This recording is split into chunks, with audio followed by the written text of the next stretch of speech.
ನಮಸ್ಕಾರ, ಎಲ್ಲರೂ ಹೇಗಿದ್ದೀರಾ? ಬ್ಲಾಕ್ ಬಸ್ಟರ್ ಟಾಕ್ಗೆ ಸ್ವಾಗತ. ಕೇಳಿ, ಶೋಮ್ಯಾನ್ ಪ್ರೇಮ್ಸ್ ಅವರ ನಿರ್ದೇಶನದ ಧ್ರುವ ಸರ್ಜಾ ನಾಯಕ ನಟನಾಗಿ ಮುಖ್ಯ ಭೂಮಿಕೆಯಲ್ಲಿ ನಟಿಸಿರುವ ರೇಷ್ಮಾ ನಾಣಯ್ಯ, ಶಿಲ್ಪಾ ಶೆಟ್ಟಿ, ರವಿಚಂದ್ರನ್, ಸಂಜಯ್ ದತ್, ರಮೇಶ್ ಅರವಿಂದ್ ಅಂತ ಬಹುದೊಡ್ಡ ತಾರಾಗಣ ಇರುವ ಚಿತ್ರ. ಈ ಚಿತ್ರ ಇಂದು ಟೀಸರ್ ಬಿಡುಗಡೆ ಆಗಿದೆ. ನನಗನ್ಸಿದ್ದು ಒಂದೆರಡು ಮಾತು ಹೇಳ್ತೀನಿ ಕೇಳಿ ಅಷ್ಟೇ. ಇದು 90ಸಲ್ಲಿ ನಡೆಯುವ ಒಂದು ರೌಡಿಸಮ್ ಬ್ಯಾಕ್ಗ್ರೌಂಡ್ ಇರೋ ಸಿನಿಮಾ. ರೌಡಿಸಮ್ ಫಿಲಮ್ ನಮಗೆ ನೀಡೋದ್ರಲ್ಲಿ ಪ್ರೇಮ್ ಅವರು ಎತ್ತಿದ ಕೈ. ಕರಿಯ, ಜೋಗಯ್ಯ ಎಂತೆಂಥ ಮೂವಿ ಕೊಟ್ಟವ್ರೆ. ಅದರಲ್ಲಿ ಇದು ಒಂದು ಲವ್ ಸ್ಟೋರಿ ಕೂಡ ಚೆನ್ನಾಗಿದೆ ಅವ್ರದ್ದು, ಯಾವುದೂ ಇಲ್ಲ.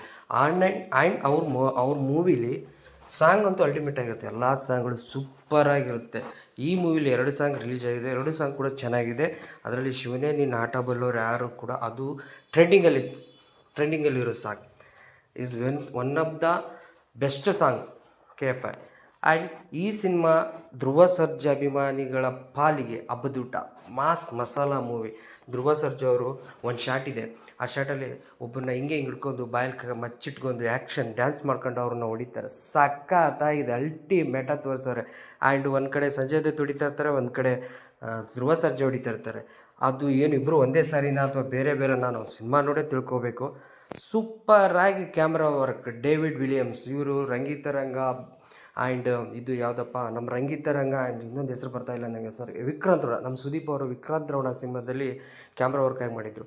ಎರಡರಲ್ಲೂ ಅವ್ರ ಕ್ಯಾಮ್ರಾ ವರ್ಕ್ ನೋಡಿ ಎಷ್ಟು ಚೆನ್ನಾಗಿದೆ ಅಂತ. ಟೀಸರ್ ಸ್ಟಾರ್ಟಿಂಗಲ್ಲಿ ಒಂದು ದೀಪದ ಬೆಳಕು ತೋರಿಸ್ತಾರೆ, ತುಂಬ ದೀಪಗಳು. ಆ ಹೀರೋ ಜೈಲಿಂದ ಬರ್ತಿರ್ತಾನೆ ಬಿಡುಗಡೆ, ಅದು ಮೊದಲೇ ಬಂದರೆ ಟೀಸರಲ್ಲಿ ತೋರಿಸಿದ್ರು. ಅದನ್ನು ತೋರಿಸಿದಾರೆ, ಸಖತ್ತಾಗಿ ತೋರಿಸಿದ್ದಾರೆ. ಕ್ಯಾಮ್ರಾ ವರ್ಕ್ ಮಾತ್ರ ಅಲ್ಟಿಮೇಟ್ ಆಗಿದೆ. ಆ್ಯಂಡ್ ಮ್ಯೂಸಿಕ್ ನಮ್ಮ ಅರ್ಜುನ್ ಜನ ಚಚ್ಚಿ ಬಿಸಾಕಿದ್ದಾರೆ. BGM ಅಂತೂ ಒಬ್ಬ ಥಿಯೇಟ್ರ್ ಎಲ್ಲಿ ಸೌಂಡ್ ಸ್ಪೀಕರ್ಸ್ ಎಲ್ಲ ಒಡೆದೋಗುತ್ತೆ ಅನಿಸುತ್ತೆ, ಆ ರೇಂಜಲ್ಲಿ ಹೊಡೆದವ್ರೆ. ನಮ್ಮ ಕರ್ನಾಟಕದಲ್ಲಿ ಸಾಂಗಿಗೆ ಅಂತ ಟ್ರೆಂಡ್ ಮಾಡಿರೋದೇ ನಮ್ಮ ಪ್ರೇಮ್ ಅವರು. ಆ ಪ್ರೇಮ್ ಅವರ ಇದರಲ್ಲಿ ಯಾವ ಥರ ಇದು ಯಾಡ್ ಆಡೋದು ಸಖತ್ತಾಗಿ, ಇನ್ನೂ ಯಾವ ಥರ ಸಾಂಗ್ಗಳು ಬರುತ್ತೆ ಕಾದು ನೋಡೋಣ. ಆ್ಯಂಡ್ ಈ ಕನ್ನಡ ಇಂಡಸ್ಟ್ರಿಗೆ ದೊಡ್ಡ ಸಿನಿಮಾಗಳು ಬೇಕು, ದೊಡ್ಡ ನಟರುಗಳ ಸಿನಿಮಾ ಬೇಕು. ಯಾವುದು ಬರ್ತಾ ಇಲ್ಲ. ದೊಡ್ಡ ನಟರುಗಳು ಯಾವ ಸಿನಿಮಾನೂ ಬರ್ತಾ ಇಲ್ಲ. ದೊಡ್ಡ ನಟರ ಸಿನಿಮಾಗಳು ಬರಲಿ, ಇನ್ನೂ ಬೆಳೀಲಿ. ಈ ಸಿನಿಮಾ ಆದಷ್ಟು ಬೇಗ ರಿಲೀಸ್ ಡೇಟ್ ಕೊಡಲಿ, ಬೇಗ ರಿಲೀಸ್ ಆಗಲಿ.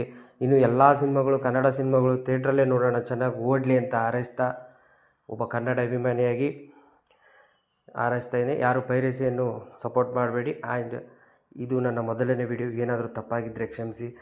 ನಿಮ್ಮ ಆರೈಕೆ ಇರಲಿ. ಇದು ನಿಮ್ಮ ಚಾನಲ್. ಸಬ್ಸ್ಕ್ರೈಬ್ ಮಾಡಿ, ಲೈಕ್ ಮಾಡಿ, ಬೆಲ್ ಬಟನನ್ನು ಒತ್ತಿರಿ. Thank you.